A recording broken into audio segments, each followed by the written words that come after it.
दूसरा चौधरी साहब, ईरान में जो इंटरनेट सर्विस है उसे बहाल कर दिया गया, और जो मुजाहरे थे उसमें इसराइल के मुलविस होने के भी नाकाबिल तरदीद सबूत मिले हैं, और जो वजारत ख़ारजा है उन्होंने G7 ममालिक पर भी कड़ी तनकीद की है। लेकिन असल बात यह है कि वहाँ जो नेक्सिस है बैरूनी दुनिया के हाथ होने का या दीगर एजेंसीज के हाथ होने का, वो बड़ा खुल के उस पर बात हुई है, और वो नेक्सिस उसी तरह मौजूद है और वो पकड़ा भी गया है और डिस्कशन में भी आया है। क्या टेक है जी ईरान के सारे इशू पर, जो आपने सारा फॉलो किया, जिस तरीके से आपने देखा? जी जी बिल्कुल। पहली बात तो यह है कि ईरान के अंदर इक्तिसादी हालात के ख़राब होने में अमेरिका की सैंक्शंस का बहुत उसका हाथ है उसमें। जी दुरुस्त। क्योंकि सैंक्शंस पिछले 40 साल से लगी हुई हैं, उसकी वजह से ईरान की इक्तिसाद बहुत ज़्यादा मजरूह हुई है। तो चुनाचे आए, पहले भी इस किस्म के प्रोटेस्ट वहाँ पे होती रही हैं। 1999 में हुई, फिर 2007 में हुई, फिर 2017 में हुई, फिर 2022 में हुई, जो होती रही हैं। कुछ सामाजिक घुटन के मुतल्लिक भी हैं, लेकिन ज्यादा इक्तिसादी अमूर पर ही होती रही है। और ये ठीक। भी उसी तरह हुई थी। और पहली वालों पे भी ईरान ने काबू पा लिया था। इस दफा स्केल ज्यादा इसलिए बढ़ गया क्योंकि ईरान ने अपने बीच में से लोग इन्फिल्ट्रेट कर दिए। और उनके अपने जो एक कौन सा मिनिस्टर है, उनका एक मिनिस्टर है, उसने भी कहा इसराइल के कि वाकई हमने बंदे भेजे। तो वो आप सही कह रहे हैं कि नाकाबिल तरदीद सबूत, तो वो खुद मान रहे हैं कि जी बंदे बंदे भेजे थे। तो इसलिए मामला थोड़ा सा भड़क गया था, वरना ईरान की हुकूमत ने काबू पा लिया था। अब ये तो बहाना चाहते थे अमेरिका और ईरान इसराइल कि चलो ईरान को कमजोर किया जाए, तो उन्होंने मौका पाया। पहले तो कोशिश की कि जी रिजीम चेंज हो जाए, शाह के बेटे को खड़ा कर दिया, ये वो, लेकिन वो नाकाम हो गया सारा। तो फिर उसके बाद उन्होंने कहा, सोचा कि हम कोई ना कोई स्ट्राइक जरूर करें, ताकि ईरान के जो मिसाइल के जो डिपो हैं, जो उनकी बहुत ज्यादा बड़ी स्ट्रेंथ है। 12 रोजा जंग जब इसराइल के साथ जून 2025 में हुई थी, उसमें उन्होंने साबित कर दिया था कि हमारे पास मिसाइल की कुवत है। उसको ये अब खत्म करने के दर पे थे। खैर वो आसान इतना नहीं होगा। और तीसरी बात ये है कि ये अमेरिका अगर कोई स्ट्राइक करता है, अभी उन्होंने कॉल ऑफ नहीं की है, अभी भी उन्होंने कहा है कि हम कर सकते हैं। तो अगर वो करता है तो इस दफा तो अरब ममालिक भी बहुत उनको रोक रहे हैं, क्योंकि अरब ममालिक को ये खतरा है कि ऑयल सप्लाई जो है, जो स्ट्रेट ऑफ हॉर्मुज से गुजरती है, वो सारी की सारी जो है वो रुक सकती है, या उसमें मसाइल आ सकते हैं। प्लस इन अरब ममालिक में अमेरिका के अपने अड्डे हैं, जो जिन पे भी निशाना बन सकता है। इस वजह से मेरे ख्याल में इस दफा अमेरिका का वो हाथ चला नहीं है। अब मामला काफी हद तक दब गया है।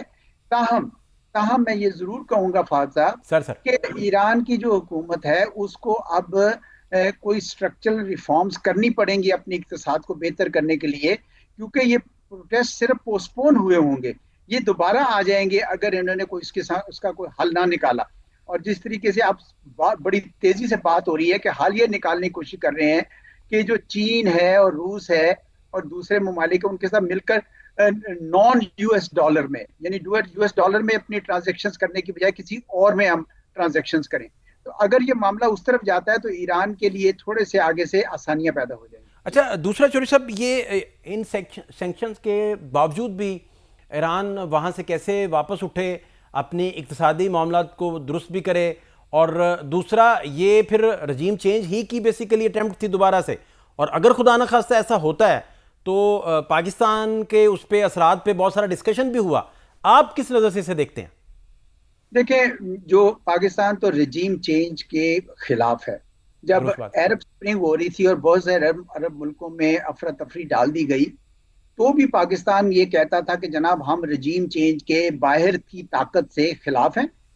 अंदर जो उनके अवाम जो चाहे वो जरूर करें, ठीक। लेकिन बाहर से कोई कुवत नहीं उसको करना चाहिए। आज भी पाकिस्तान खड़ा है इस असूल के ऊपर। पाकिस्तान के मुस्तकिल मंदूब ने यह भी उनको कहा है कि जी पाकिस्तान ईरान की अवाम और उनकी क्यादत के साथ खड़ा है, क्योंकि ईरान की जो इंटेग्रिटी है वो हमारे लिए बड़ी अहम है। हमारा डायरेक्ट नेबर है, इमीडिएट नेबर है, हम पे मसाइल आ सकते हैं। दूसरा, हम ये भी नहीं तीसरा हम ये भी नहीं चाहते कि भाई ऑयल जो है उसकी फ्लो जो है उसको डिस्टर्बेंस की जाए, उसकी प्राइसेस बहुत बढ़ जाए, ये भी हमें हमें तंग करती हैं। तो चुनाचे पाकिस्तान तो बड़ा इस मामले में क्लियर रहा है।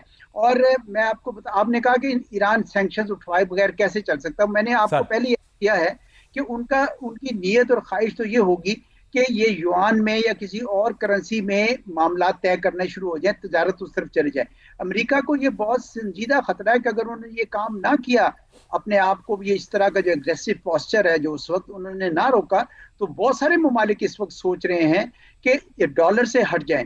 और अमेरिका की जो असल ताकत है वो यूएस डॉलर है। उन्होंने जिसे पेट्रो डॉलर कहते हैं कि डॉलर तेल की उसकी प्राइस को डॉलर से लिंक किया हुआ है। दुनिया के बहुत सारे मुल्कों ने डॉलर्स में अपने रिजर्व रखे हुए हैं, यही उनकी ताकत है। अगर उस तरफ से हटना शुरू हो गए, और ब्रिक्स ने एक बार कोशिश भी की थी पहले, वो तो इंडिया ने उस वक्त उनको जिस कहते हैं धोखा सा दे दिया, क्योंकि मोदी साहब ने अमेरिका जाना था तो वो नहीं माने, वरना ये शायद पहले हो चुका होता। तो यही एक रास्ता मेरे ख्याल ईरान के सामने नजर आ रहा है। अपार्ट फ्रॉम उनको अंदर भी कुछ ना कुछ रिफॉर्म्स करनी होगी और कुछ ना कुछ थोड़ी सी सहूलियात पैदा करनी होगी। लेकिन मेरे ख्याल में ये दोनों काम अंदर और बाहर जो है ना, ये नॉन यूएस डॉलर में इंटरेक्शंस करने का जो एक रास्ता वो सोच रहे हैं, बड़ी तेजी से खोज लगा रहे हैं। ठीक। अच्छा चौधरी साहब, आखिरी बात, जो ट्रंप ने गजा के हवाले से बोर्ड ऑफ पीस का ऐलान किया सर, उसमें टोनी ब्लेयर भी हैं, मार्को रोबियो और दीगर लोग भी शामिल उसमें किए हैं। अब टोनी ब्लेयर तो इत्तेहादी थे, इराक में लाखों लोगों की जब जाने गई, तो ये सारे इस तरह का इसकी अनाउंसमेंट और इसका हालात, इसको आप किस तरह लोग देखेंगे, पूरी दुनिया से किस तरह देखेगी? देखिए, उस पर तो काफी एतराजात हुए हैं लोगों के, लेकिन आपको पता है कि डोनाल्ड ट्रंप साहब अमूमन एतराजात को ज्यादा वो नहीं करते। इस वक्त जो वो शायद आगे आएगा, इस वक्त जो हो रहा है ये कि एक टेक्निकल कमेटी बन गई है, टेक्नोक्रेटिक कमेटी बन गई है, और पैलेस्टीनियन टेक्नोक्रेटिक कमेटी उसको कहते हैं, जो एडमिनिस्ट्रेशन करेगी। और मेरी इतला के मुताबिक हमास ने भी मान लिया कि हम एडमिनिस्ट्रेशन उनके हवाले कर देंगे। तो ये भी टेक्नोक्रेटिक कमेटी चलाएगी अपने मामला, और उसके ऊपर जो सुपरवाइजरी रोल होगा वो बोर्ड ऑफ पीस का होगा।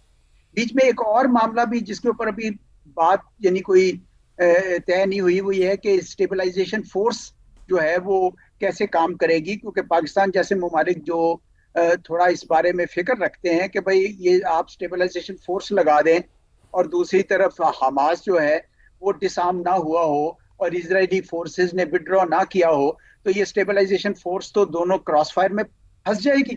इस वजह से पाकिस्तान ने भी ये इंडिया दिया है कि भाई ये जब तक ये वाजे नहीं हो जाता, बोर्ड ऑफ पीस का भी और स्टेबलाइजेशन फोर्स का भी दोनों के मैंडेट में अभी क्लैरिटी।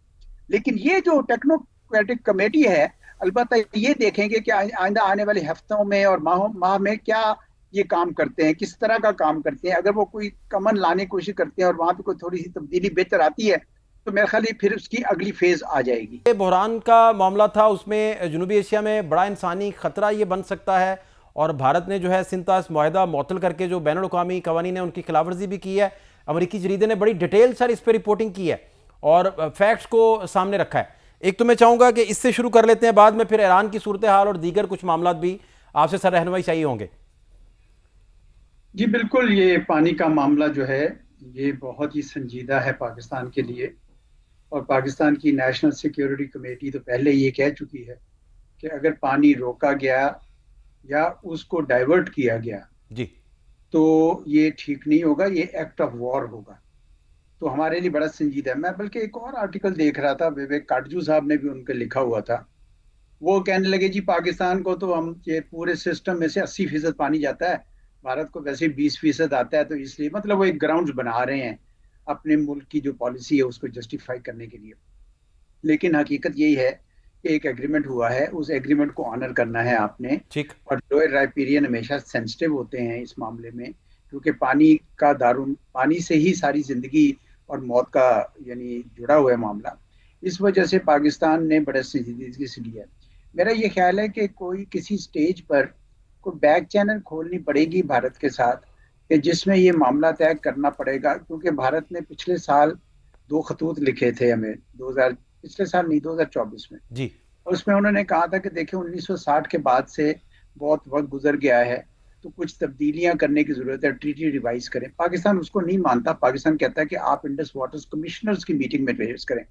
लेकिन वो ये चाहते हैं कि नहीं, पहले सरकार जो है, सरकार पाकिस्तान जो है वो एक कमिटमेंट दे इस मामले में। तो मैं समझता हूँ कि पाकिस्तान को ये करना चाहिए कि पाकिस्तान कहेंगे देखिए पहले आप ट्रीटी रेस्टोर करें, जवाबन हम एक एडिशनल प्रोटोकॉल जिसमें वो चेंजेस जो आप सजेस्ट करना चाहते हैं, मिसाल के तौर पर डेमोग्राफिक्स चेंजेस हुई हैं या एनवायरमेंटल चेंजेस हुई हैं, उनके ऊपर हम बात कर सकते हैं।